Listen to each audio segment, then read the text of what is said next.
એક વખત જો એને સાંભળી ખતમ, તો કે 1 સેકન્ડમાં તો ઘણું થઈ ગયું એને, એક મિનિટમાં, 1 સેકન્ડના, 1 પળમાં, 1 સમયમાં ઘણું થઈ ગયું.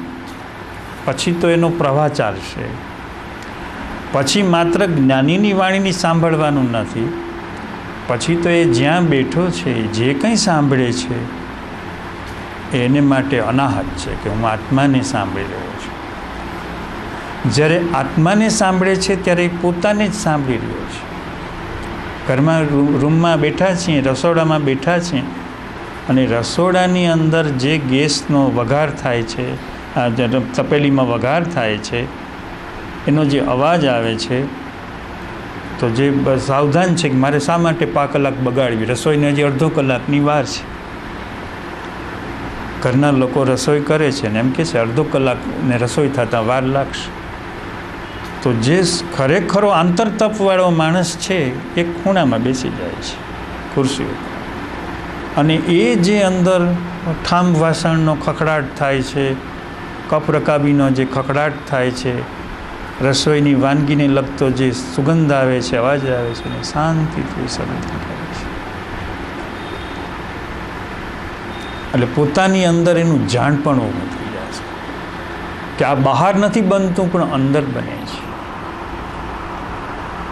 રેલવે સ્ટેશન ઉપર એન્જિનની વિશલ વાગે, તમારા કાન ન સાંભળે, પણ તમને એમ લાગે કે મારી અંદરથી અવાજ આવે, કારણ કે એક જ છે, અદ્વૈત છે, 2 વસ્તુ નથી, એક જ છે, તત્વ એક છે, તત્વ 2 નથી. 2 છે એ મનને કારણે છે, 2 છે એ બુદ્ધિને કારણે છે, 2 છે એ વિચારને કારણે છે.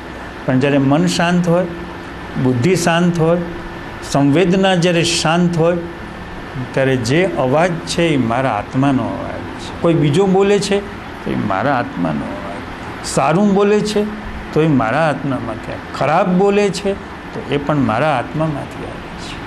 હવે હું કોનો વિરોધ કરું? વ્યક્તિ વિરોધ કરતી અટકી જાય, વિવાદ કરતી અટકી જાય.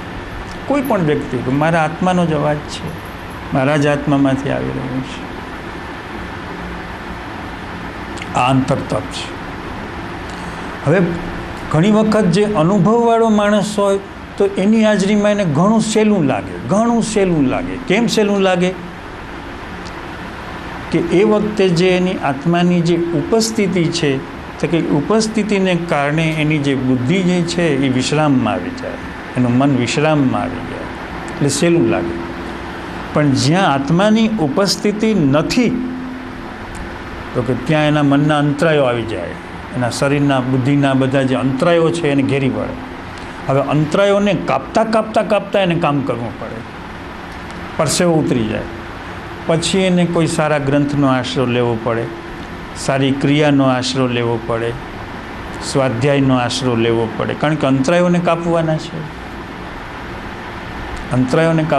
એટલે પુરુષાર્થ કરવો પડે. પછી એને એ પુરુષાર્થ કરવો પડે કે મારા જો અંતરાય કપાય, મારા જો અંતરાય ઘટે, તો મારી અંદરથી આત્માનો અવાજ આવે, આત્માની વાણી આવે, આત્માનો પ્રકાશ આવે. આત્માની આમ વાણી આત્માની હોતી નથી, પણ જે મન અને બુદ્ધિ અને વિચારનું જે તંત્ર જે છે એનું દ્વૈત છે એ જતું રહે છે, એનો અંદરનો જે પેલો ભેદ હોય છે એ જતો રહે છે. આ અંતરતપ છે. હવે આ અંતરતપ મેં આપને કહ્યું એ પ્રમાણે સવારમાં ઉઠો ત્યારથી શરૂ થઈ જાય. હજી તમે પલંગમાંથી બહાર પગ મૂક્યો નથી અને ત્યાં હજી પડ્યા હો ને ત્યાં જે તમારા ચિત્તની અંદર જે આખી રાત્રિની અંદર જે કંઈ બનાવો બન્યા હોય, સ્વપ્નના બનાવો, તો કે એને વ્યક્તિ છે એ પોતાની અંદરથી જુએ છે, જાણે છે. અખબાર વાંચવાની ઉતાવળ ન કરે, ટીવીનું બટન ખોલવાની ઉતાવળ ન કરે તો લાભ ગુમાવશે. આપણે અખબારમાં જેટલો રસ છે એટલો પોતાના ચિત્તમાં રસ નથી, પોતાના મનમાં રસ નથી કે આજે શું બન્યું, તો કે એમાં એને ઘણો રસ છે, પણ અંદર ઘણું બને છે. અને અંદરનું જોવાથી ઘણો ફાયદો છે, લાભ છે ને એટલું લાભથી બહારથી નુકસાન જ છે. બધું કડવાશ જ છે, કટુતા જ છે, પોઈઝન જ છે. બધું તમે જે જુઓ એ અખબારમાં પોઈઝન જ છે. એમાં કોઈ તમને કંઈ પ્રસાદ થોડો જ આપે છે કે પ્રસન્નતા થોડી જ આપે છે, પોઈઝન જ આપે છે. છતાં વ્યક્તિને બુદ્ધિને એવો અભ્યાસ થઈ ગયો છે કે પોઈઝન જ મેળવે છે, પોઈઝન જ મેળવે છે, પોઈઝન જ મેળવે છે. તો જેને પોતાને અંતર તપ કરવું છે એ પોઈઝન મેળવતી તો પછી ભલે આપણો વિષય હોય, અભ્યાસ હોય, સમાજમાં રહેતા હોય, જોવું પડે, પણ કમસે કમ થોડુંક પહેલાં ચિત્તને તો ચાન્સ આપે કે સવારમાં કાંઈક ઘણું બધું અંદર સંવેદનશીલ છે. અહંકાર ટાઢો પડી ગયો તો રાત્રે બુદ્ધિ ટાઢી પડી ગઈ હતી. હવે શું બન્યું એને જાણું, સમજવું. તો જેમ સત્સંગમાં વ્યક્તિને જાણવું સહેલું પડે છે, એમ સવારમાં ઉઠતાં સહેલું પડે છે, પછી સહેલું નથી. એક વખત બુદ્ધિ ચાર્જ થઈ ગઈ પછી સહેલું નથી, પછી બહુ અઘરું છે. પણ જ્યાં સુધી બુદ્ધિ સુષુપ્ત છે, મન સુષુપ્ત છે, અહંકાર સુષુપ્ત છે, તો વ્યક્તિ પોતે સવારના પોરમાં સૂતા સૂતા પોતાના ચિત્તને જુએ, મનને જુએ. આ અંતર તપ છે. જો એવું જોવાનો પ્રારંભ થાય તો પછી એની અસર ક્રિયામાં આવશે. પછી વ્યક્તિ બ્રશ કરતી હોય તો એમાં એની અસર આવશે, ચા પીતી હોય તો એમાં એની અસર આવશે, ચા પીતી હોય તો એમાં એની અસર આવશે. પછી પૂજાપાઠ કરવા બેસી હોય તો એને સાચી અસર કે ક્રિયાકાંડ નહીં કહેવાય. પછી એ પૂજાપાઠની અંદર પ્રાણ આવી જશે, એ પૂજાપાઠમાં આત્મા આવી જશે. કદાચ એ દર્શન કરવા જતી હશે તો એ દર્શનમાં એનો આત્મા આવી જશે. દર્શનનો અર્થ જ એ થાય. દર્શનનો અર્થ મૂર્તિને જોવું એનું નામ દર્શન ન કહેવાય, તો માત્ર મનથી જોયું કહેવાય. દર્શનનો અર્થ એ થાય કે મૂર્તિની જે પ્રતિષ્ઠા કરેલી છે, મૂર્તિનું જે સ્વરૂપ છે એ મારા હૃદયમાં પ્રગટ થયું, એનું નામ દર્શન કહેવાય. દર્શન એ આંખથી ન હોય, દર્શન અનુભૂતિમાં, એના અનુભૂતિમાં દર્શન. દર્શનનો અંગ્રેજીમાં કહેવાય વિઝન. અંગ્રેજી શબ્દ છે વિઝન. આપણે બે હાથ જોડવા એને દર્શન કહીએ છીએ. અમે એક વખત રાષ્ટ્રીય શાળામાં પૂજ્ય મોટા આવ્યા હતા, ત્યાં ગયા હતા. ત્યાં આપણા એ વખતના મુખ્યપ્રધાન ડેબરભાઈ ત્યાં આવ્યા હતા. એટલે મોટાને ડેબરભાઈ કે મારે તમારા દર્શન કરવા માટે આવ્યું. તો કે દર્શન? ડેબરભાઈ દર્શન થતા હશે કે તમે મને મળવા આવ્યા છો કે જોવા આવ્યા છો? દર્શન તો કોઈ જુદી જ વસ્તુ છે. દર્શન તો કોઈ જુદી જ ચીજ છે. કંઈ દર્શન કરનારો હોય કોઈ દી? કરનારો હોય દર્શન એ હોય, બે સાથે હોય? એ તો મનની ક્રિયા છે. તો કે ભગવાનની મૂર્તિ સામે જોવું એટલે કે દર્શન, એને જે જોનારો છે એ અદૃશ્ય થઈ જાય, એકાકાર થઈ જાય, એકતા થઈ જાય. મૂર્તિ જે છે એની સાથે એકતા થઈ જાય, એક તાર થઈ જાય. જે મોટા જ્યારે ડાકોરજીમાં કહેતા હતા કે હું જ્યારે ડાકોરજીમાં જતો ત્યારે ડાકોરજીની મૂર્તિ સાથે એકાકાર થઈ ગયો. તો એનું નામ દર્શન કહેવાય. કૃષ્ણમૂર્તિને સાંભળવા ગયા હતા મોટા કરાચીમાં.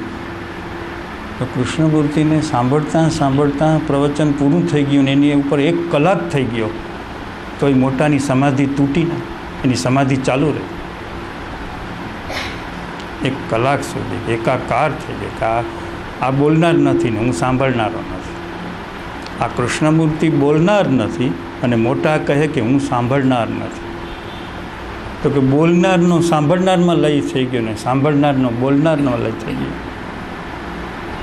તે કે દર્શન કહેવાય. તો પછી આપણે કહેવાય માગીએ છીએ કે વહેલી સવારની આપણી દરેક ક્રિયામાં એની અસર આવશે. સવારે જાગીએ ત્યારે, રાત્રે સૂઈએ ત્યારે પણ એ જ રીતે સૂઈએ તો પણ એમ કહેવાય છે કે જે સૂતી વખતે જે છેલ્લો વિચાર હોય એ જાગતી વખતે પહેલો વિચાર હોય. આ દરેકનો અનુભવ હશે કે રાત્રે સૂતા સૂતા જે છેલ્લો વિચાર હોય પછી ઊંઘ આવી જાય, ઊંઘમાં ઘણા સ્વપ્નાઓ આવી જાય, પણ જ્યાં જાગે ત્યાં રાત્રે જે વિચારો એ જ પાછું આવીને પડે. એ જ સમયે તમારે પ્રયત્ન ન કરવો પડે, સ્મૃતિ દોડાવી ન પડે, એ જ વિચાર આવીને પડે. તો વ્યક્તિ જ્યારે રાત્રે સૂતી હોય ત્યારે ઉત્તમમાં ઉત્તમ કે હું મારા આત્માથી મારા મનને જોઈ રહ્યો છું, મારા આત્માથી મારા મનને જોઈ રહ્યો છું, એમ કરતાં કરતાં કરતાં કરતાં એ સૂઈ જાય તો એનો કરંટ આખી રાત ચાલુ જ રહે અને સવારે જ્યાં સ્મૃતિ આવે ત્યાં જ કરંટ સાથે જોડાઈ જાય, પાછું એમાં જોડાઈ જાય સવારે જાગૃતિ. બધી ક્રિયાઓમાં આવે. વ્યક્તિ સ્કૂટર ચલાવતી હોય, કાર ચલાવતી હોય, સાયકલ ચલાવતી હોય, પેડલ જતી હોય, પગેથી ચાલીને જતી હોય, ક્યાંય પણ જતી હોય તો એની ક્રિયાની અંદર એમ લાગવું જોઈએ કે આત્માની હાજરીમાં આ ચાલી રહ્યું છે. આત્માને ઘણા કહે ને સાક્ષી તત્વ, સાક્ષી તત્વ, સાક્ષી તત્વ. આત્માની હાજરીમાં ચલાઈ રહ્યું છે, આત્માની હાજરીમાં જોવાઈ રહ્યું છે, આત્માની હાજરીમાં સંભળાઈ રહ્યું છે. એ આંતરતપ કહેવાય છે. અને એ આંતરતપ આપણી ભાષામાં કહીએ છીએ. પ્રશ્નકર્તાએ જે પ્રશ્ન કર્યો છે એમાં એને સાધના કીધી, અધ્યાત્મની સાધના. હવે લાવો એ તાકાત છે કે કોઈ પણને કહી શકે કે આ તમારી વાસના છે, કહી શકે? ના કહી શકે. સાધના છે. વ્યક્તિ સાધી રહ્યો છે, પડનારો જીવન ઠીક હોય રહ્યો છે કે જે જીવન આત્માથી વિમુખ ચાલી રહ્યું છે એ આત્માથી સન્મુખ કરી રહ્યો છે, આત્માથી સન્મુખ કરી રહ્યો છે. તો હવે આ પ્રશ્નમાં બધાએ ધ્યાનમાં રાખવાનું છે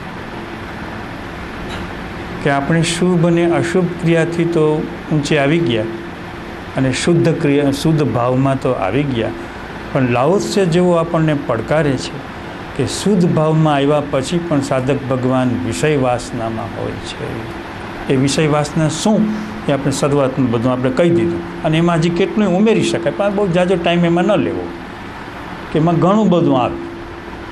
તો કે આમાં જો એ ન હોય અને આંતરતપ કરતો હોય ને સવારથી સાંજ સુધીની ક્રિયા અને સત્સંગમાં આવવાની ક્રિયા, એ બધી જ ક્રિયામાં એ પોતે સાવધાન હોય, સાવચેત હોય, તો એની બુદ્ધિની કોઈ ભૂલ એ ભૂલ ગણાતી નથી, બુદ્ધિનો કોઈ દોષ એ દોષ ગણાતો નથી.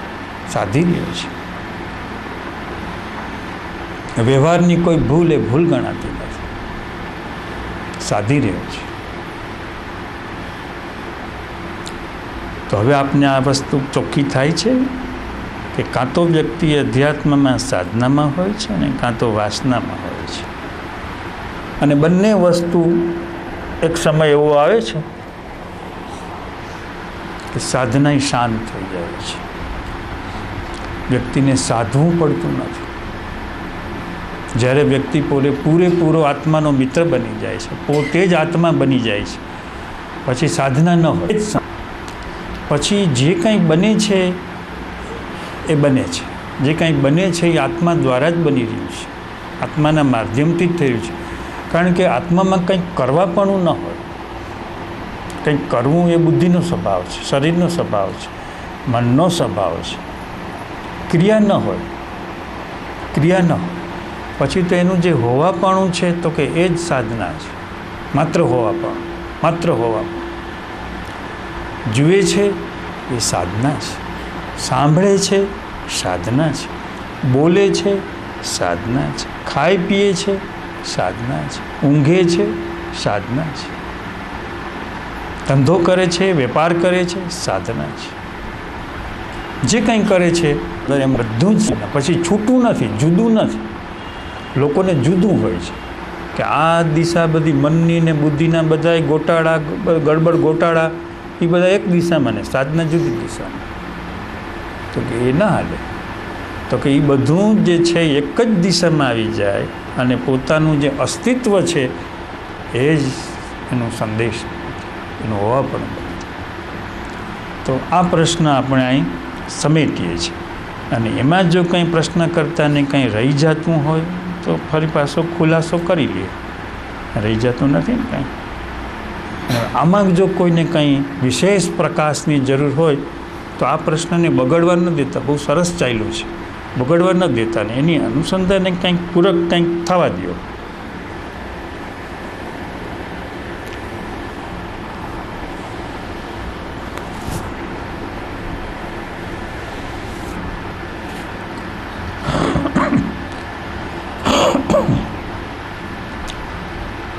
આપ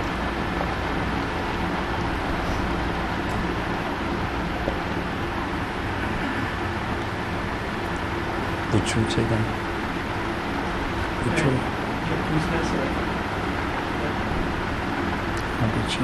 अंतर तप और दो आत्मा इस दो चीज को जरा 5 मिनट के लिए हिंदी में बताओ। हिंदी में બધા હસશે અમારું હિન્દી સાંભળી એટલે ગુજરાતીમાં આપ સમજો છો? નહીં. थोड़ा समझ બધા હસજોમાં હિન્દી ભાષાનો મને જરાય અભ્યાસ નથી. वो बोलते हैं પેલા શ્રી ગણેશ જ ખોટા થયા. वे बताते हैं कि हमने जो बताया कि अंतर तप और दो आत्मा, इसमें 5 मिनट जरा बताइए. तो दो आत्मा के बारे में पहले समझ लें कि दो आत्मा, तो पहला तो आप जानते हैं कि अनंत काल से हम जी रहे हैं, और जो हम जी रहे हैं वो आत्मा के केंद्र पर जी रहे हैं, आत्मा के माध्यम से जी रहे हैं. जो आत्मा नहीं है तो जीवन हो ही नहीं सकता. हमारे घर में तुलसी है तो तुलसी में भी आत्मा है. छोटा सा पेड़ है तो उसमें भी आत्मा है. हमारे घर में कीड़ी है, कीड़ी चलती है तो कीड़ी में भी आत्मा है. 1 इंद्रिय, 2 इंद्रिय, 3 इंद्रिय, 4 इंद्रिय, 5 इंद्रिय बोल. तो आत्मा के बिना कोई जीवन होता ही नहीं है, आत्मा ही होता है. मगर लोग आत्मा को अपना होना नहीं समझते हैं, मगर अपना जो बाह्य स्वरूप है वो बाह्य स्वरूप को अपना होना समझते हैं कि मैं ये हूँ, ये शरीर में हूँ, मैं इस घर में रहता हूँ, इसका फादर हूँ, इसका बेटा हूँ. ऐसा वो समझते हैं. अपने को आत्मा से अलग समझता है. और साधना करता है तो वह भी मन से करता है, बुद्धि से करता है. मन का डेवलपमेंट हो जाता है साधना में, बुद्धि का डेवलपमेंट होता है. योग करने से, कुछ न कुछ करने से शरीर का डेवलपमेंट हो जाता है, मन का डेवलपमेंट हो जाता है, बुद्धि का डेवलपमेंट हो जाता है, कुंडलिनी शक्ति जागृत हो जाती है योग करने से. मगर वो आत्मा को, कुंडलिनी शक्ति वाला आत्मा सिर्फ कुंडलिनी शक्ति जो जागृत करता है वो आत्मा को नहीं जानता है. लोगों को ऐसी भ्रमणा होती है कि कुंडलिनी शक्ति जागृत होने से आत्मा को जान लिया जाता है. ऐसा नहीं है, क्योंकि जो काम किया वह शरीर के लेवल पर किया, मन के लेवल पर किया, बुद्धि के लेवल पर किया. इसीलिए कुंडलिनी जागृत हो जाती है. अपने अपने कुंडलिनी के अनुभव होते हैं, तरह तरह के अनुभव होते हैं, मगर सब साइकोलॉजिकल होते हैं, मानसिक होते हैं. तो हम बताते हैं कि इस तरह की साधना में जाना ठीक नहीं. और आज के युग में तो ऐसा कोई समय भी नहीं है लोगों के पास कुंडलिनी निकल. घर छोड़ना पड़ता है, धंधा छोड़ना पड़ता है, कोई गुरु के पास रहना पड़ता है, वर्षों तक साधना करनी पड़ती है, सब कुछ चेंज करना पड़ता है. खाना पीना, उठना बैठना, हिलना मिलना सब चेंज करना, तब आप कुंडलिनी शक्ति जगा सकते हैं. जो आत्मा की बात है तो हमने ऐसा ही कहा कि सिर्फ आपको सुनना, आसो जी को सब सुनना आ जाता है तो सुनने से ही वो अपने आत्मा को जानने लग जाता है. कोई कुछ चेंज करना नहीं पड़ता है, घर छोड़ना नहीं पड़ता है, दोस्ती छोड़ना नहीं पड़ती है, व्यवसाय छोड़ना नहीं पड़ता है, कुछ छोड़ना नहीं पड़ता है. आत्मा को जानने के लिए, योग करने के लिए बहुत कुछ छोड़ना पड़ता है. और छोड़ने के बाद भी आत्मा मिले न मिले ऐसी बात होती है. तो बड़े बड़े योगियों को हमने देखा है, बड़े बड़े योगी लोग होते हैं, आत्मा को नहीं जानते. योग में वे वरिष्ठ होते हैं, ज्येष्ठ होते हैं, अथॉरिटी होते हैं योग के बारे में, मगर आत्मा के बारे में वे कुछ नहीं जानते. ऐसे बहुत से लोग होते हैं. कई ऐसे भी होते हैं कि योग के माध्यम से आत्मा को जान लिया होता है, ऐसा भी होता है, अपवाद भी होता है, मगर बहुत तकलीफ है. तो ये है आत्मा. और हमने बताया कि आत्मा को जानने यदि जाएंगे तो तकलीफ क्या है कि हमारे भीतर हैबिट का आत्मा है, टीव आदत का आत्मा है कि हम जो सुबह से जन्म से ही हमको बताया जाता है कि ये आपका नाम है, ये आपकी माता है, ये आपके पिता है, ये आपके भाई है, ये आपका जाति है, ये आपका धर्म है, ये आपका गांव है, सब बताया जाता है, मगर आत्मा को नहीं बताया जाता। सब बताया जाता है मगर आत्मा को नहीं। सब में मानते हैं कि मैं हूँ, ये शरीर में हूँ, ये शरीर में हूँ, ऐसा ही मानते हैं। हमारे परिवार में एक छोटी सी बच्ची है, वो अपने आप से जो बोलती है वैसा बोलता है कि बंसी को भूख लगी है, बंसी को खाना है, बंसी को खेलना है, बंसी को सोना है। तो हमने कहा कि ये तो अचरज है, ये तो आश्चर्य हो। सब तो मैं करते हैं कि मुझे खाना है यानी कि शरीर को मुझे खाना है, शरीर को खाना है।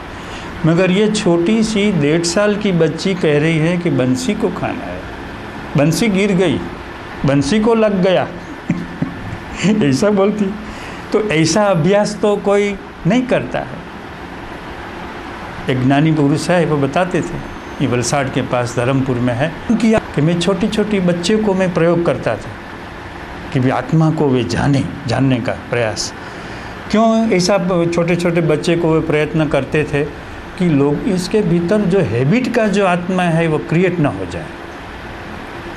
हम तो इतनी आयु वाले हो गए हैं तो बड़ा कठिन काम हो गया कि इतने साल से हम काम रहे, तो अनंत जन्म का तो है ही, मगर ये जन्म का काम भी हमको हमारा काम बढ़ गया कि हमारा बॉडी के साथ आइडेंटिफिकेशन हो गया है, तादात्म्य भाव हो गया है, तद्रुपता हो गई है बॉडी के साथ, माइंड के साथ। मेरा माइंड, मेरा ब्रेन, मेरी बुद्धि। तो वो तोड़ने में एक ज्ञानी पुरुष को बहुत समय लग जाता है, बहुत समय लग जाता है। सत्संग करते अच्छा ऐसा बोलो वैसा बोलो, उनके मन को ठीक लगे ऐसा बोलो, उनके संस्कार को ठीक लगे ऐसा बोलो, तरह तरह के समाधान करके बहुत मुसीबत से हम उनका मन का आइडेंटिफिकेशन, बॉडी का आइडेंटिफिकेशन, शरीर का आइडेंटिफिकेशन कम कर सकते हैं। फिर उनको काम करना पड़ता है। यदि जो आइडेंटिफिकेशन होता ही नहीं है, तादाद में होता ही नहीं है, तो काम जड़ भी हो जाता है। तो दूसरा जो आत्मा है वो हैबिट का आत्मा है। व्यक्ति को अपने बॉडी के साथ तद्रुपता होती है। कोई गोरा होता है, कोई काला होता है। तो जो गोरा होता है उसको अभिमान हो जाता है कि मैं गोरा, मैं रूपवान, मैं पहलवान, मैं बुद्धि वाला हूँ। पर तो आप क्या बुद्धि वाले हो? सब तरह के संयोग ऐसे हो गए हैं, इसी कारण से आप रूपवान है। वो संयोग को तोड़ दे तो आपका रूप चला जाता है। यहाँ हमारे यहाँ पंचवटी कॉलेज के प्रिंसिपल थे बुद्ध साहब, उनकी पत्नी आती थी सरला बहन, वो बहुत रूप वाली थी। वो संस्कृत में भी वो विशारद थी, बड़ौदा में सब जगह संस्कृत पढ़ाती थी, संगीत में भी अच्छा था, उनका डेवलपमेंट था। तो वो एक दफ़ा अग्नि में, पहली अग्नि गैस का बाटला फटा गैस का बाटला फटा तो वह जल गई। तो उनका शरीर जो था वो यहाँ से इतने तक फूल गया। वो बहुत रूप वाली थी। तो उन्होंने बताया कि भाई जी के उपस्थिति में हमें शरीर छोड़ना है। तो उनके पति जो प्रिंसिपल साहब थे बुद्ध साहब, कि भाई वो आपको याद करती है, भाई हमको छोड़ो, हम ऐसे आएंगे तो हम कभी फ्री नहीं हो सकेंगे और मृत्यु में हमें जानना पड़ेगा। तो फिर वो बताया तो कि नहीं, उनकी उपस्थिति में हमारा शरीर छोड़ना है। तो उनके और किसी कोई हिंदी के प्रोफेसर थे, उनको भेजा कि भाई उनका तो ये ऐसा ही मांग है, डिमांड है कि आप आ जाइए। हम गए। हमने कहा कि आप तो बहुत रूप वाली थी, ऐसा इस तरह का, अब जब मैं शब्द बोल रहा हूँ इस तरह के नहीं, मगर भाव ऐसा था कि बहुत रूप वाली थी, आपका रूप कहाँ गया? रूप तो एक छोटी से एक अग्नि की जाल लगी और ख़त्म हो गया, चला गया। मगर मैं ज़िंदगी भर मानता हूँ कि मैं रूप वाली हूँ, मैं रूप वाली हूँ, मैं स्वरूपवान हूँ। हमारा आइडिया, हमारी इमेजिनेशन होती है कि मैं रूप वाली हूँ, मैं ऐसा हूँ, मैं वैसा हूँ। यही तो बॉडी के परमाणु होते हैं, उनके साथ हमारा आइडेंटिफिकेशन तादात्म्य है, तो वो तोड़ना चाहिए। वो अच्छी शरीर अच्छा है, ठीक है, शरीर अच्छा है ठीक है, हमारा तंदुरुस्त शरीर है ठीक है, मगर वो शरीर है, हम नहीं हैं, हम तो न्यारे अलग हैं, सेपरेट हैं। तो हमारा हैबिट का जो आत्मा होता है वो आत्मा एक्टिव होता है, सक्रिय होता है, और वो आत्मा के पर खड़ा होता है। जैसे किसी के शरीर पर हम खड़े हो गए होते हैं तो हमारे आत्मा के पर हमारा हैबिट का आत्मा खड़ा हो गया होता है। तो वो आत्मा को ख़त्म करने में ज्ञानी को बहुत बहुत लंबा समय लगता है, आधी जिंदगी निकल जाती है इस हैबिट के आत्मा को निकालने में। तब जब सत्संग का समय आता है तब तो सब कुछ बात जाने की तैयारी हो जाती है। तो जो अच्छे साधक है वो समझ जाते हैं नहीं, हमको ये हैबिट के आत्मा के साथ नहीं रहना, हैबिट को आत्मा को छूट जाना है। तो यह जैसे दो आत्मा है। ये तो हैबिट के जो आत्मा है ना वो सब पश्चिम में, यूरोप में भी लोग एक्सेप्ट करते हैं। पश्चिम का जो मानस शास्त्र है ना वहाँ भी बताया जाता है कि हमारे भीतर दो आत्मा है, एक जो है वो ओरिजिनल आत्मा है और जो दूसरा है वो हमारी हैबिट का आत्मा है, और जो पावर है वो हैबिट का आत्मा का ही है। तो सच्ची साधना तो जब हैबिट का आत्मा थोड़ा अपना होनापन, अपना मजबूतीपन जो कम करे तब होता है। तो साधना सत्संग से जिसको तीव्रता अंतर तप जो आता है जब, तब हैबिट का आत्मा कम होने लगता है। यदि अंतर तप नहीं आता है, और सल्लाह से ने बताया ऐसे अध्यात्म की वासना ही रहती है, तो फिर हैबिट का आत्मा जाता नहीं है। जब अंतर तप आ जाता है तब हैबिट का आत्मा आहिस्ते आहिस्ते जाने लगता है। जब हैबिट का आत्मा जाने लगता है तब ओरिजिनल जो आत्मा है वो आत्मा के कौन से अंतराय है वो हमारे नज़र में आता है। तब तक आता ही नहीं है कि हमारे ओरिजिनल आत्मा के इतने अंतराय है, इतने हिंड्रेंसेस है, इसको काटना पड़ेगा। क्रोध है, मान है, माया है, लोभ है, वो सब कुछ ऐसा है। वो गया तब मालूम पड़ता है, वहाँ तक तो मालूम ही नहीं पड़ता। इसीलिए वासना में उलझे रहते हैं साधक लोग, अपने मन की वासना में उलझे रहते हैं, क्योंकि वो क्या करे, हैबिट का आत्मा उसके पर सवार हो गया है, बैठ गया है। तो जब हैबिट का आत्मा कम होते लगता है, वो कम होता है, वो प्रवचन से नहीं होता है, वो तो अंतर तब से ही होता है कि मुझे ये सब चेंज करना है, मुझे पलटना है। मैंने दर्शन में पा लिया है कि हमारे भीतर हैबिट का आत्मा होता है, टेव होती है, आदत होती है। हम आदत के मुताबिक ही वर्तन करते हैं। यदि हम भारत में रहते हैं तो भारत के अमुक तरह की आदत होती है, वैसी तरह से काम करते हैं। यदि हम यूरोप में रहते हैं तो यूरोप के लोगों की जो आदतें इसकी तरफ से काम करती है। हम हिंदू है, जैन है, क्रिश्चियन है, पारसी है, जो कुछ है, बौद्ध है, तो उसके मुताबिक हम वर्क करते हैं। तो जो सच्चा ज्ञान होता है, आप बौद्ध होते हैं तो भी बुद्ध की जो विचारधारा है, इसका जो एटमॉस्फेयर, इससे बचना चाहिए। यदि हम जैन है तो हमको जैन की जो विचारधारा है, इसका जो वातावरण, इससे बचना चाहिए। हमें तो उसकी आत्मा की बात पकड़ लेना चाहिए। अब यदि हम यहाँ आते हैं तो यहाँ भी और कोई कुछ बात होती है तो वो छोड़ देनी चाहिए, सिर्फ आत्मा की बात पकड़ लेनी चाहिए कि इसमें बात क्या है, कहने का क्या है, मकसद क्या है। तो यही मकसद है, तो यही मकसद पकड़ लेना चाहिए और कुछ फालतू बातें छोड़ देना चाहिए।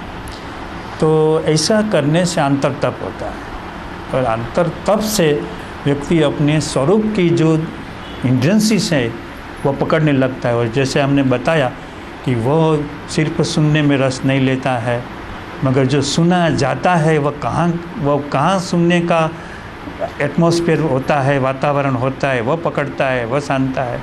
तो जब वो जानता है, सुनता है, तब आत्मा का आवाज़ शुरू होता है, आत्मा का जानना शुरू होता है। और जब आत्मा का जानना शुरू होता है तो साधक को आनंद आ जाता है, आनंदित हो जाता है। फिर साधक के आनंद को कोई ले नहीं सकता है, लूट नहीं सकता कोई भी। कोई भी घटना, जब आत्मा का आनंद आ गया तो आपके परिवार पे आफत आ जाए, कोई शोकजनक मृत्यु का समाचार आ जाए, कुछ भी हो जाए, धंधा में कोई नुकसानी हो जाए, कुछ भी हो जाए, जब आत्मा का आनंद आ गया तो आत्मा के आनंद में सब डिज़ोल्व हो जाता है, ख़त्म हो जाता है। ये मेरा कहने का है।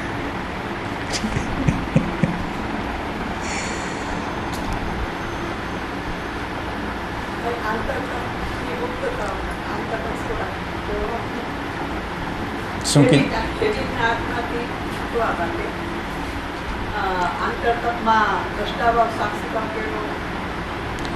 આંતરતપથી હેબિટના આત્માથી છૂટવા માટે આંતરતપમાં સાક્ષી ભાવ કેળવવો એમ કહે છે. એટલે એમાં તો આજે આપણે બહુ વિરુદ્ધ બોલ્યા કે કેળવણી છે એ બધી વાસનામાં લઈ જાય છે. આજે આપણું જે આવેલું છે બધું લાઓત્સેને કારણે એમાં જે આજનો જે પ્રવાહ છે, દરેક સત્સંગનું પોતાનું સ્વતંત્ર આત્મા હોય છે, પ્રત્યેક સત્સંગનો સ્વતંત્ર આત્મા હોય. તો આજના સત્સંગનો જે આત્મા એમ કહે છે કે જો તમે સાક્ષી ભાવ કેળવવા જશો તો એ એક પ્રકારની અધ્યાત્મની વાસના થઈ જશે. સાક્ષી ભાવ કેળવવાને બદલે કે મારું જે ચિત્ત છે, મારી જે બુદ્ધિ છે, મારું જે અત્યારનું વર્તમાન મન છે એ આત્માની સાથે નથી, આત્મામય નથી, પ્રભુમય નથી, આત્મામય નથી. એની પીડા, જો હવે તમે પેલું એનું જે પીડાને બદલે તમે જે પ્રતિષ્ઠા કરો છો સાક્ષી ભાવની, તો પેલી પીડા છે એ છુપાઈ જાય છે. મારો હાથ છે એને પડખે કંઈક ઝાડ લાગી જાય, દાજી જાય, મને પીડા થાય. પીડા થાય તો હું એને મટાડી શકું ને, ઓહો આ મારો હાથ દાજી ગયો, પીડા થઈ. એ જ પ્રમાણે અંદર જે છે હું પીડાનો અનુભવ કરું, પ્રતિષ્ઠા કરવાની ઉતાવળ ન કરું, સાક્ષી ભાવની ઉતાવળ ન કરું. રેગ્યુલર જે એસ્ટાબ્લિશમેન્ટ છે એ આવું કેળવણી આપે, આવું સમજાવે કે તમે આ ભાવ કેળવો. એને ઉતાવળ ન હોય કે 25 વર્ષ થાય, 50 વર્ષ થાય, શું વાંધો છે કે ભાઈ તમે પ્રતિષ્ઠા કરો, સાક્ષી ભાવ કેળવો. પણ જ્યાં જ્ઞાનની જ્યોત છે, જ્ઞાનનો પ્રકાશ છે, ત્યાં જીવંત વાત જ હોય. કોઈ આદર્શની વાત ન હોય, કોઈ કેળવણીની વાત ન હોય, કોઈ કેળવણી મનની હોય, કેળવણી બુદ્ધિની હોય કે બુદ્ધિ નહીં કેળવે છે, મનને કેળવે છે. આપણે મનને કેળવવું નથી, બુદ્ધિને આપણે કેળવવી નથી. પણ અંદર જે મારી અંદર જે અજ્ઞાનનું દુઃખ છે, પીડા છે, તો કે અજ્ઞાનના દુઃખની પીડાને હું પીડા વેદી રહ્યો છું. અને આપણે શરૂઆતમાં શું વેદવું, જે વેદાઈ રહ્યું છે એને જાણવાનું છે. દુઃખ વેદાઈ રહ્યું છે, મને તકલીફ પડી રહી છે, મને મુશ્કેલી પડી રહી છે, શારીરિક મુશ્કેલી પડી રહી છે, માનસિક મુશ્કેલી પડી રહી છે, હું વેદી રહ્યો છું. તો જે વેદી રહ્યો છું એ વેદવાને વેદવું છે, એમાં પાછું એની બુદ્ધિ નથી. મોટાભાગના લોકો એમાં પૂર્ણાહુતિ કરી નાખે કે હું વેદી રહ્યો છું, વેદી રહ્યો છું. પણ વેદવાને જાણવાનું છે. જાણવાથી નોલેજ ઇઝ વર્ચ્યુ, જ્ઞાન મુક્તિ આપે છે.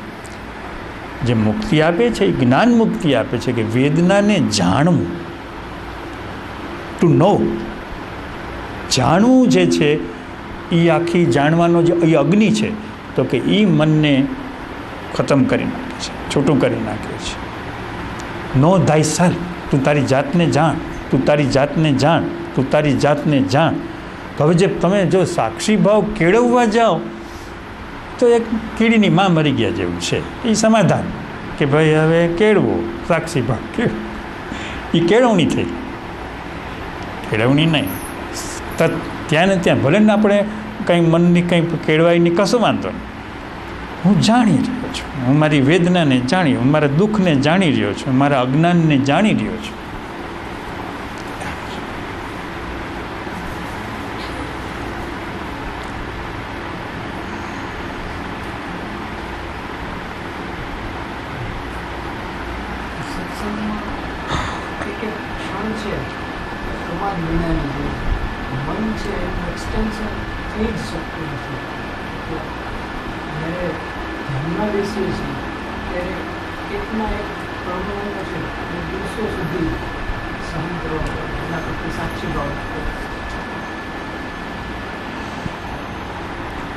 જે રાજુભાઈ જે પ્રશ્ન કરે છે, ડૉક્ટર સાહેબ પ્રશ્ન કરતા હતા કે ભાઈ સત્સંગમાં એક ક્ષણ પણ પ્રમાદમાં જતી નથી અને કોઈ ધારે તો એ પ્રમાદમાં મનમાં એનું એક્સટેન્શન કરી શકતું નથી. એટલે આપણે તો લાઓત્સેને જ આમાં દેવી પડે કે જો આ લાઓત્સેની જ કૃપા છે.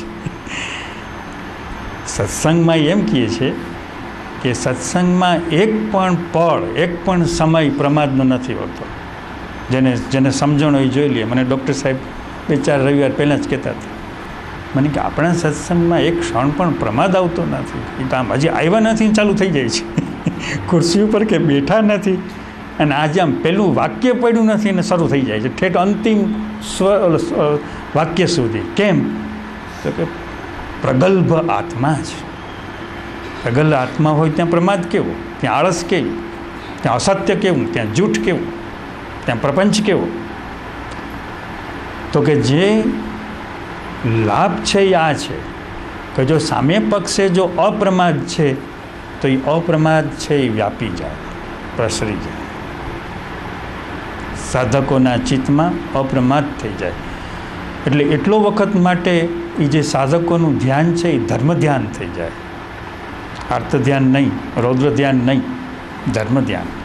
અને કેટલાક ભાગ્યશાળી હોય એને શુક્લ ધ્યાન થઈ જાય. કોક એવા હોય કે એને અપધ્યાન થાય. અપધ્યાન એટલે ઓફિસનો વિચાર આવતો હોય, ઘરનો વિચાર આવતો હોય, કંઈક પોતાની ચિંતાનો વિષય આવતો હોય. ચિંતાનો વિષય હોય તો તાર ધ્યાનમાં જાય, પણ ઓફિસનો વિચાર આવી જાય, બીજો કંઈક વિચાર આવી, એને અપધ્યાન કહેવાય. અપધ્યાન એટલે શું? કે જે ગેરફાયદો ઓછો કરે. આર્ત ધ્યાન ગેરફાયદો કરે, રૌદ્ર ધ્યાન ગેરફાયદો કરે. આર્ત ધ્યાન એટલે ચિંતા, રૌદ્ર ધ્યાન એટલે ક્રોધ. અપધ્યાન એટલે કે જે ચિંતાય ન હોય ને ક્રોધેય ન હોય ને બેઠા બેઠા આમ તો નવરા બેઠા ઓફિસમાં, કાલે ઓફિસમાં જવું છે, આમ છે તેમ છે, તો એને માટે અપધ્યાન છે કે અપ થઈ ગયા. એટલે કે આમ ચીલ જેમ વાહન છે એ રસ્તા ઉપરથી કેડી ઉપરથી ઉતરી જાય એમ વાહન કેડી ઉપરથી ઉતરી ગયું છે, પણ એનાથી કોઈ બંધન થવાનું નથી. ધર્મ ધ્યાન તો કે એનાથી વ્યક્તિને જબરજસ્ત પુણ્ય બંધાવાનું છે. શુક્લ ધ્યાન તો કે એનાથી એને આત્માની જ પ્રાપ્તિ થવાની છે, અનંત કાળમાં ભેગું આવવાનું છે. શુક્લ ધ્યાન તો કે શરીર પડી જશે તો એ ભેગું આવવાનું છે. ધર્મ ધ્યાન ભેગું ના આવે. ધર્મ ધ્યાન છે એ પુણ્યની બેંક બેલેન્સ વધારે, પણ જે શુક્લ ધ્યાન છે તો કંઈ શુદ્ધિમાં જાય, શુદ્ધિ જ ઊભી કરી નાખે. શુદ્ધિ ઊભી કર્યા વગર રહે જ નહીં, એનું નામ એ શુક્લ ધ્યાન કહેવાય. તો હવે પ્રશ્ન કરતા એમ કહે છે ભાઈ રાજુભાઈ કે જ્યારે ઘેર જાય ત્યારે ઘરે અમને આવું બધું રહેતું નથી, અને ઘરે તો બધું ઘરનો જ બધો કંકાસ, ઘરની જ રામાયણો બધી, દરેકને પોતપોતાના ઘરનો હિસ્ટ્રી, એ બધું વાતાવરણ બધાને પોતપોતાની રીતનું એ હોય છે.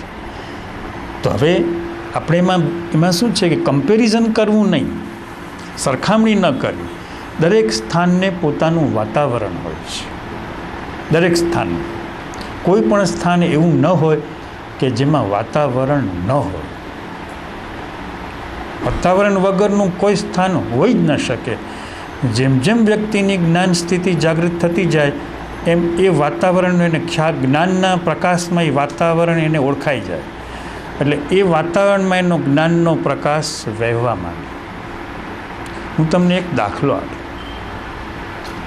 આ તમને વાતાવરણનો અભ્યાસ શું કહેવાય, જ્ઞાનના પ્રકાશમાં કેમ ઝળકે. કે અમદાવાદમાં જે ગુજરાતી ટાઈમ્સ ઓફ ઇન્ડિયા નીકળતું હતું એને અમારા કુટુંબના એક સગા હતા, પત્રકાર હતા, બેન હતા, સુશીલાબેન જોશી. એ મને કહે કે મારે તમને એક મોટા કલાકાર છે એને ત્યાં તેડી જવા છે. એ કલાકાર હતા. એ કલાકારને ત્યાં ઘાટલોડિયામાં કે એ બાજુ ચાંદલોડિયામાં એ બાજુ ચાલો. એટલે અમે એના સાથે બેસીને વાહનમાં બેસીને અમે ગયા. એ પોતે અંગ્રેજી, હિન્દી, મરાઠી, ગુજરાતીમાં પુસ્તકો લખે, બધી ભાષાઓ ઉપર એને કાબૂ હતો. હવે અમે જ્યાં દાખલ થયા, આપણે જો દ્રષ્ટાંતમાં પાછા ડૂબી જશો તો ધર્મ ધ્યાન તૂટી જશે, શુક્લ ધ્યાન તૂટી જશે. હું દ્રષ્ટાંત આપતા બીવું છું, ડરું છું, પણ છતાંય તમારી બરાબર સમજણ દઢીભૂત થાય એટલે દ્રષ્ટાંત ક્યારેક લેવું પડે છે, પણ દ્રષ્ટાંતમાં વ્યક્તિ સ્લીપ થઈ જાય છે, એનું ધર્મ ધ્યાન તૂટી જાય છે, શુક્લ ધ્યાન તૂટી જાય. તૂટવું ન જોઈએ, અવેરનેસ રાખવાની, જાગૃતિ રાખવાની. કે જ્યારે અમે એમના ઘરે ગયા અને હજી જાપામાં દાખલ થયા ત્યાં જ એનું જે વાતાવરણ છે એ અમારા જાગૃતિમાં આવી ગયું, જાગરણમાં આવી ગયું. એટલે અમે એકદમ માથું નીચું કરીને આમ ઊભા રહી ગયા. તો એને પોતાની ઘરની બારીમાંથી જોયું, એટલે દોડતા આવ્યા, શું થયું કે આ કંઈક જબરજસ્ત કોઈ કાંઈ સાત્વિક વાતાવરણનો, તેજસ્વી વાતાવરણનો જબરજસ્ત ઇમ્પેક્ટ છે. અને આ કોઈ આશ્રમ તો છે ને, આ તો કલાકારનું ઘર છે. મહાત્મા ગાંધીના સાબરમતી આશ્રમના એ કલાકાર હતા. તો આ ઘર તો કલાકારનું છે. પછી એને મારા ખભા ઉપર હાથ મૂક્યો કે તમે સાચા છો. મારે ત્યાં કે આનંદમય માં પધાર્યા હતા, એ અહીં પધાર્યા હતા તો એણે પણ આમ જ કીધું. મારે ત્યાં કે વિમલાતાઈ પધાર્યા હતા, તો કે વિમલાતાઈને પણ આવો જ અનુભવ થયો હતો.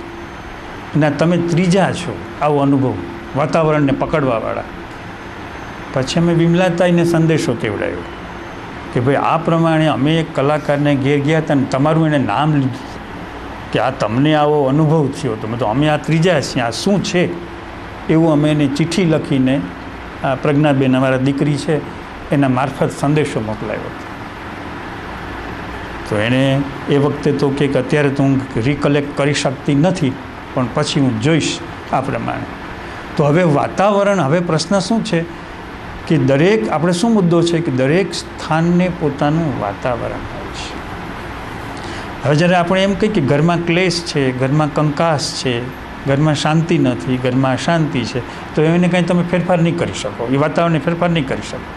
તો શક્તિ વાતાવરણને ફેરફાર કરવામાં વાપરવી નહીં, ન કરી શકાય. પણ હું ધર્મ ધ્યાન જગાડી શકું છું, હું શુક્લ ધ્યાન જગાડી શકું છું. આપણે શું કરીએ છીએ કે બીજા સાથે ચર્ચા કરીએ છીએ, વાદ વિવાદ કરીએ છીએ, સવાલ જવાબ કરીએ છીએ, એ બધું કરીએ છીએ. તો કે એનાથી કંઈ ફરે નહીં, શક્તિનો ક્ષય થાય, શક્તિનો વ્યય થાય, દુર્વ્યય થાય. દરેક સ્થાનને પોતાનું વાતાવરણ હોય છે અને એ વાતાવરણ જ્યારે હોય છે તો એમાં હું ધર્મ ધ્યાન કરી રહ્યો છું, હું શુક્લ ધ્યાન કરી રહ્યો છું. તો એવા દૂષિત વાતાવરણની વચ્ચે પણ શુક્લ ધ્યાન પ્રવર્તી જાય છે, ધર્મ ધ્યાન પ્રવર્તી જાય છે. 4-5 રવિવાર નહીં પણ વધારે થયું હશે સમયમાં, તો પરેશાન છે. એક ભાઈ ખાસ સ્પેશિયલી મળવા આવ્યો. રવિવાર સિવાય મોટે ભાગે આપણે કોઈને મળતા નથી, પણ અપવાદ થઈ જાય છે ક્યારેક ક્યારેક. અને બહુ આગ્રહ કર્યો કે મારે મળવું છે. તો એણે વાત કરી કે હું આ સત્સંગમાં નીચેના રૂમમાં બેઠો હતો, વચલા રૂમમાં, આ રૂમમાં બેઠો હતો, અને કે આવું કે મેં ક્યાંય બીજે ક્યાંય જામનગરમાં ક્યાંય આવું વાતાવરણ મેં જોયું નથી. વિદેશના માણસ હતા પોતે, સિંગાપુરના કે બીજા એક ત્રીજાના કે. તો કે આ વાતાવરણ બન્યું કેવી રીતે, આવ્યું કેવી રીતે? મેં બી શુક્લ ધ્યાનનો પ્રતાપ છે, એ જ્ઞાનીઓના સંબંધનો પ્રતાપ છે. કે નીચેના રૂમમાં જાઓ, વચલા રૂમમાં જાઓ, ઉપલા રૂમમાં જાઓ, પણ બધી જગ્યાએ કંઈક અલૌકિક દેખાય છે. આવું મારે તમે બીજું કંઈ, મારો સમય નથી લેવો, પણ મારે તમને આ સમાચાર આપવા છે, મારે તમને વાત કરવી છે કે કોઈ પણ રૂમમાં જાઓ કે ઘર છે એ સંસારીનું છે, ગૃહસ્થનું ઘર છે, પતિ છે, પત્ની છે, 2 દીકરી છે, 1 દીકરો છે, તો ગૃહસ્થ છે. પછી મેં એને વાત કરી કે ભાઈ અમને કલીમલ બાપુ પાસે એક કેશોદના મામલતદાર તેડી ગયા હતા, નવા મામલતદાર. તો એને તમારે કલીમલ બાપુનું તમારે કોઈ ઓળખાણ નથી, પીછાણ નથી. તો એણે નિશાની કરી આકાશની અંદર કે ભાઈ આકાશની અંદર પહેલાં પેલી જે 7 હથોડી મારી, તો પેલો કહે સપ્તર્ષિ, છોકરો કહે, પોતે મૌન રાખતા હતા, ઋષિનું નામ બોલ્યા અને 7 હથોડી મારી. પછી કે બીજા નામ બોલ, એટલે કે કશ્યપ, ભારદ્વાજ, બધા ઋષિઓનું નામ બોલ્યા. તો કે આ જે છે એ ઋષિ છે. એટલે મામલતદાર સાહેબને કે આ ઋષિ છે. પછી કે આમ એને ઘેર, એ ઋષિ છે પણ ઘેર કે એને પત્ની છે. પછી કે 1 2, 3 એને 3 સંતાન. આ શેનો પ્રતાપ? શુક્લ ધ્યાનનો પ્રતાપ, ધર્મ ધ્યાનનો પ્રતાપ. હવે મુદ્દો એ છે કે આપણે દરેક વ્યક્તિની પ્રકૃતિને જો બદલાવવા જાય, દરેક વ્યક્તિના સ્વભાવને બદલાવવા જાય તો એનો કોઈ અર્થ નથી, એનો કોઈ મિનિંગ નથી, બદલી શકે જ નહીં.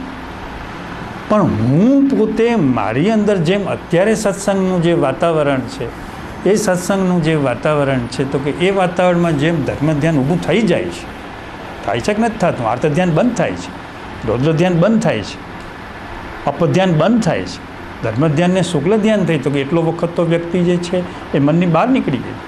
તો કેટલો એને અંતર.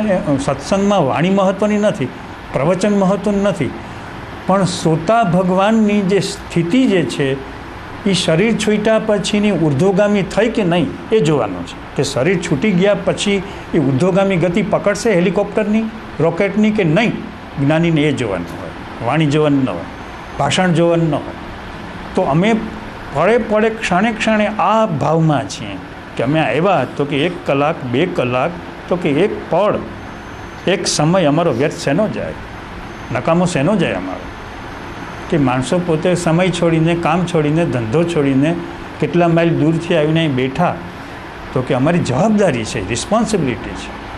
તો કે એક વ્યક્તિની જે ચિત્તની જે સ્થિતિ જે છે એ ઉર્ધ્વગામી થવી જોઈએ, અને મૃત્યુ પછી એનું મંગલ થવું જ જોઈએ, એનું કલ્યાણ થવું જ જોઈએ, થઈને જ રહીએ, બનીને જ રહીએ. હવે એવી રીતે દરેક સાધક ભગવાન અહીંથી જે ભાથું લઈને જાય, તો હવે એને બીજાના વિચારોનો વિચાર ન કરવો, બીજાના સ્વભાવનો વિચાર ન કરવો, બીજાની પ્રકૃતિનો વિચાર ન કરવો. આપણે કંઈ કે ભાઈ હું ધર્મ ધ્યાનમાં જઈ શકું છું કે નહીં. આર્ત ધ્યાન, બીજાનો વિચાર કરશો તો આર્ત ધ્યાન વધી જશે, રૌદ્ર ધ્યાન વધી જશે.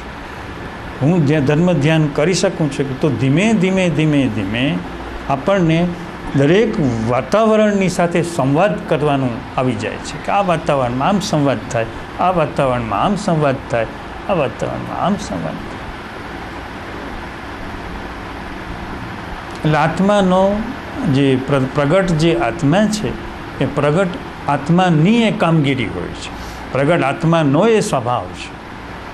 હા, હમણાં આપણે 2 રવિવાર પહેલાં કહેતા હતા કે અહીં કોઈ કદાચ કોઈ વ્યક્તિ હાજર બેઠી ન હોય, રવિવાર કોઈ ઘરે મહેમાન આવ્યા ન આવી શકે કોઈ કારણસર, કોઈ કે હું બન્યું આવી ન શકે, આપણે કીધું કે ન આવી શકી, પણ એના અંતઃકરણમાં સતત એમ રહીએ કે હું જઈ ન શકી, આજનો સત્સંગ મેં ખોયો, આજનો મેં સત્સંગ ખોયો, તો બધું આ જે આત્મા છે એ ત્યાં પહોંચી જાય. ગઈકાલે એક વ્યક્તિ મળવા કે ગયા રવિવારે હું આવી નહોતો શક્યો, પણ તમારી હાજરી મને બહુ થતી. મેં તો અમે રવિવારે જ ગયા રવિવારે જ કહેતા હતા, ગયા રવિવારે જ અમે વાત કરતા હતા કે અમે કદાચ કોઈ અમેરિકામાં બેઠો હોય તો કંઈ ફેર નથી પડતો, કાર્યકારણમાં કંઈ ફેર નથી પડતો, કંઈ જામનગરમાં જવો જરૂર નથી, ભલે ને અમેરિકા બેઠો હોય. કાર્યકારણ તો મનને લાગુ પડે છે, બુદ્ધિને લાગુ પડે છે, પણ જ્યાં મનનો પ્રદેશ પૂરો થઈ ગયો, બુદ્ધિનો પ્રદેશ પૂરો થઈ ગયો, આત્માને કંઈ કાર્યકારણ લાગુ પડે, કંઈ ડિસ્ટન્સ લાગુ પડે, અંતર લાગુ પડે? નો ડિસ્ટન્સ. આત્માને ડિસ્ટન્સ ન હોય. તમે અહીં બેઠા હો તોય સરખું છે ને અમેરિકા બેઠા હોય તોય સરખું છે. માત્ર વ્યક્તિની અંદરની એની પ્રોસેસ કેવી છે એ મહત્ત્વનું છે, એનો ભાવ કેવો છે એ મહત્ત્વનું છે. તો ભાઈ તમારા રાજુભાઈ આવી જાય છે પ્રશ્નમાં?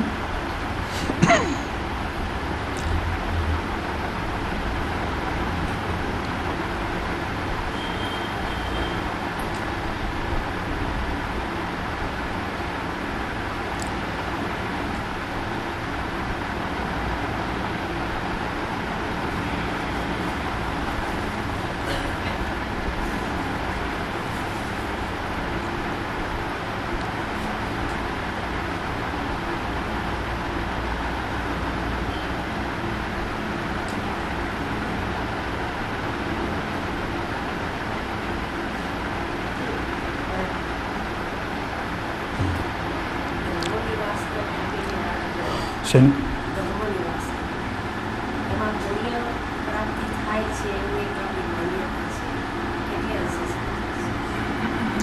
એમ કે છે ધર્મની જે વાસના છે એનાથી એમ કે પુણ્યની પ્રાપ્તિ થાય છે, કેટલે અંશે સાચું છે.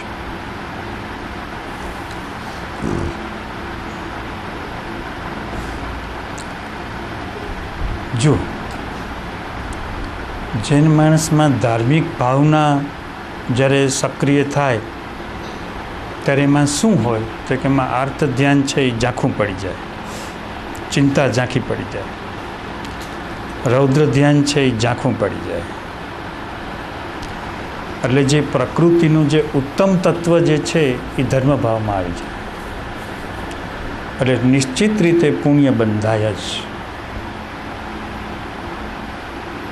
શ્રાવણ મહિનામાં વ્યક્તિ પાણીની લોટી લઈને ખાલી શિવ મંદિરમાં જઈને ઓમ નમઃ શિવાય, ઓમ નમઃ શિવાય, ઓમ નમઃ શિવાય કરે તો નિશ્ચિત રીતે એનું પુણ્ય બંધાય. પણ આ જેમ સારા સમાચાર છે એમ અધ્યાત્મમાં દુઃખદ સમાચાર છે.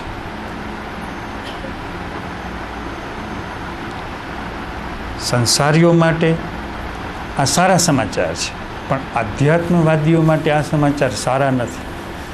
કેમ કે જે પુણ્ય બંધાય છે એ બંધાણું શું? પુણ્ય બંધાણું. તો કે જે પુણ્ય બાંધે છે એ પણ વ્યક્તિને નવો જન્મ આપે છે. જેમ પાપ બાંધે છે, આપણે માનીએ છીએ કે પાપ ખરાબ છે, પાપથી નવો ખરાબ જન્મ થાય છે, પણ પુણ્યથી એ વ્યક્તિનું બંધાણું નવો જન્મ થયો. હવે નવો જન્મ થશે પુણ્યને કારણે અનુકૂળતાવાળો, પણ અનુકૂળતાવાળામાં પછી ક્લેશ થશે, કંકાસ થશે, ઝઘડા થશે, તકરાર થશે, મન બગડશે, પાછું પાપ કરશે. એટલે અધ્યાત્મનો માણસ, ધર્મનો માણસ જેમ પાપથી બચે છે એમ અધ્યાત્મનો માણસ પુણ્યથી પણ બચે છે. શેના? એ શું કરે છે? એ શુક્લ ધ્યાન જગાડે છે, એ શુદ્ધિ જગાડે છે. શુદ્ધિ જે છે એને ચેતના સાથે સંબંધ છે, એટલે એને ચિત્ત શુદ્ધિ કહેવાય છે. ચિત્ત શુદ્ધિ. પુણ્યથી ચિત્ત શુદ્ધિ ન થાય, પુણ્યથી શુભ ભાવ થાય, ભાવની શુદ્ધિ થાય. સારા કર્મો કરવાથી ભાવની શુદ્ધિ થાય. હવે ઘણે કાંઈ નથી કરતા, એના કરતાં તો સારો ભાવ કરે એ સારું છે. પણ જો તમારે અનંત જન્મ મરણની સર્કિટમાંથી, એના સર્કલમાંથી જો બહાર, આપણે અનંત વાર સારા પુણ્ય તો કર્યા જ, પણ જે પુણ્ય કર્યા હોય એને જ સત્સંગ મળે. કોઈ દિવસ પુણ્ય ન કર્યા હોય તો સત્સંગ બત્સંગ મળે નહીં. સત્સંગની ઘણા પૂછે છે લાયકાત શું? સત્સંગની લાયકાત શું? સત્સંગની પાત્રતા શું? તો કે પુણ્ય એ જ લઈને લાયકાત છે. પુણ્ય હોય એટલે સત્સંગ મળે જ. તો કે સારા પુણ્ય કરવાથી સત્સંગ મળે, પણ પછી સત્સંગમાં એ જે પુણ્યની જે મૂડી મળી, બેલેન્સ રકમ મળી, હવે એનો ઉપયોગ પુણ્યને શાંત કરવું, પાપને શાંત કરવું અને આત્મશક્તિ જગાડવી, ચેતન શક્તિ જગાડવી. આત્મશક્તિ પાપ અને પુણ્યથી પર છે. પુણ્ય છે એનો સંબંધ શરીરના પરમાણુઓ સાથે છે, પાપનો સંબંધ છે એ શરીરના પરમાણુઓ સાથે છે. જ્યારે ચિત્તશુદ્ધિનો સંબંધ છે એ શરીરના પરમાણુઓ સાથે નથી. શરીરના પરમાણુથી જુદો, એને પુરુષાર્થ કહેવાય છે. આને પુણ્ય કરવું એ પુરુષાર્થ નથી કહેવાતો, પરંતુ જે આત્માને જાણવો એને પુરુષાર્થ કહેવાય છે. કેમ પુરુષાર્થ? કે પુરુષ એટલે આત્મા. તો કે હવે આત્માને અર્થે કામ કરી રહ્યો છે, કોઈ લાભને અર્થે નહીં, કંઈ લાભ કમાવા સારું નહીં, સુખ કમાવા સારું નહીં, પણ આત્મા માટે કે હવે અનંત જન્મોની જે ચક્કી ચાલી રહી છે એ અનંત જન્મોની ચક્કીમાંથી એને બહાર નીકળવું છે.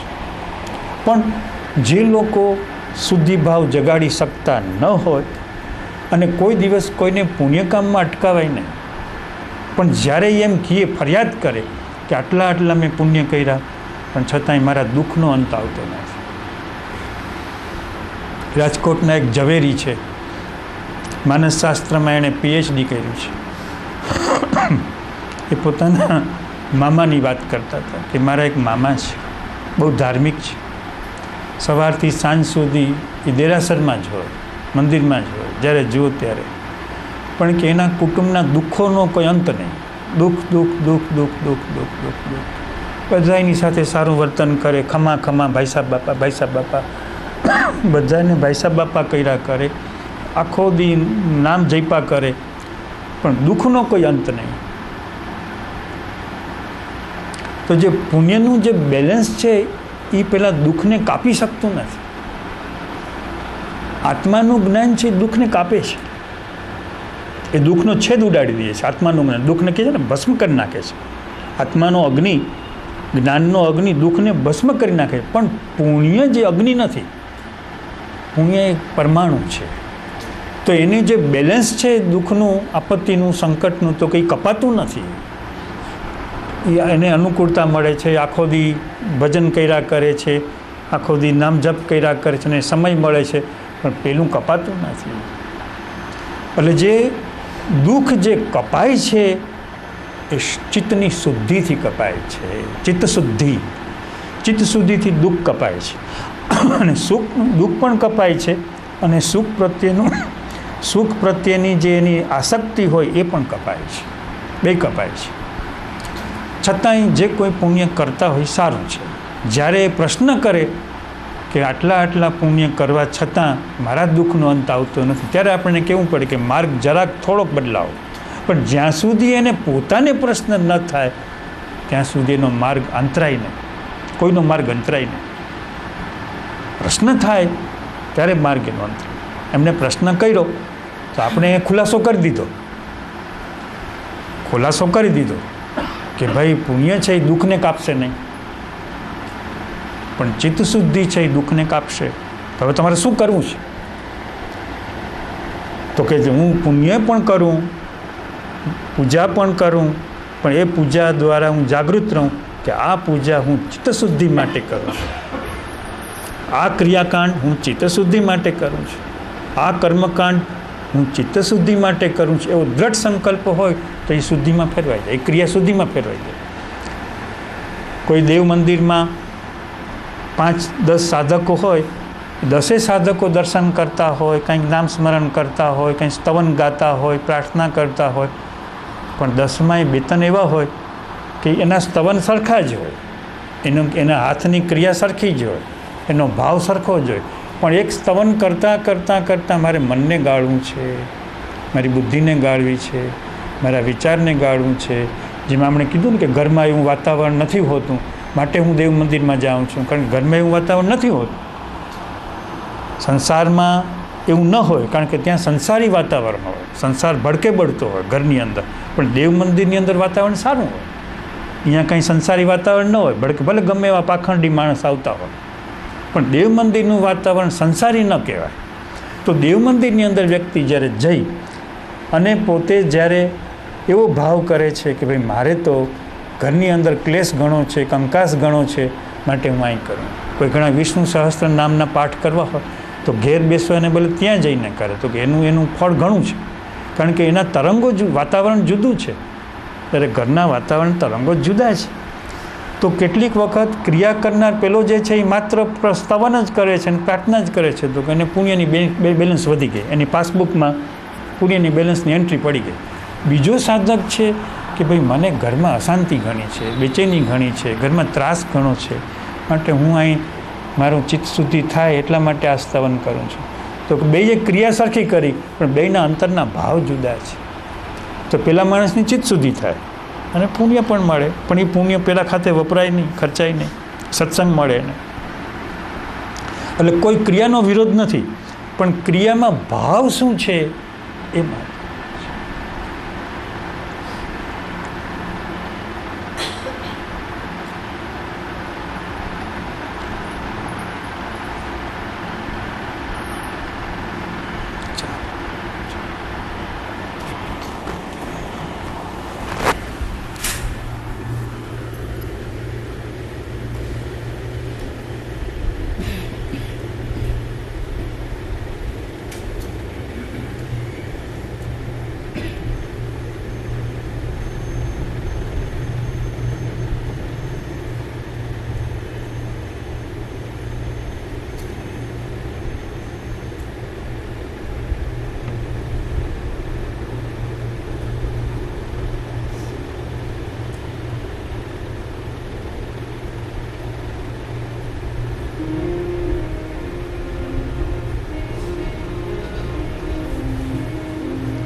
ઓમ.